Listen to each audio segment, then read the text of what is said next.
দেখেন কি ঘটলো।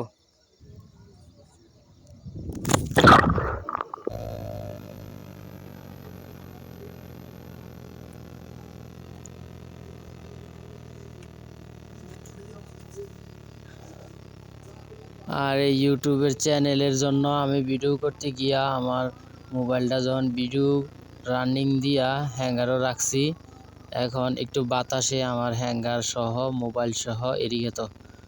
পরে আমি আইয়া দেখি কিরে মোবাইল নাই হ্যাঙ্গার আছে। পরে মোবাইল আর বিছরা পাই না, পরে এদিকে তো হাতাইয়া দেই যে মোবাইল। এরপরে মোবাইলটা পাওয়ার সাথে সাথে দেই যে ভিডিও চলতেছে গোলা, ভিতরে যে পানি ঢুকে আছে আবার পানিও গোলা, এজন্য গোলা।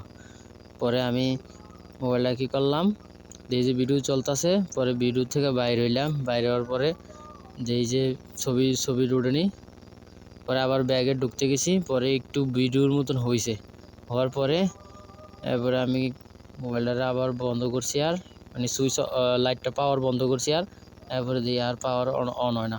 পরে সাথে সাথে আমি বাজারে চলে গেলাম এমনিই। পরে যাওয়ার পরে দোকানদারে দিছি, দেওয়ার পরে হ্যাঁ একটু এটারে হিটমিট দিয়ে দিছে ঠিক হয়ে গেছে। তো এই ভিডিওটা দেওয়ার উদ্দেশ্য এটাই, মোবাইল পানিতে পড়ে গেলেও তেমন কোনো সমস্যা হয় না। আমার এই মোবাইলটা প্রায় 10 মিনিটের মতন পানির ভিতরে ছিল।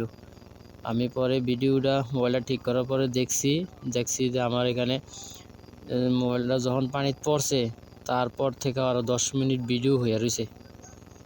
তো এই জন্য পরে মোবাইলটা ঠিক করার পরে আমি আপনাদের সাথে ভিডিওটা শেয়ার করলাম, এই জন্য যে মোবাইল পানিতে পড়ে গেলেও তেমন কোনো সমস্যা হয় না। সাথে সাথে মেকারের কাছে নিয়ে গেলে এরা খুললে এটারে হিট দিলে ইনশাল্লাহ ঠিক হয়ে যায়। তো আজকে ভিডিওটা এটাই দিলাম। আল্লাহ হাফেজ।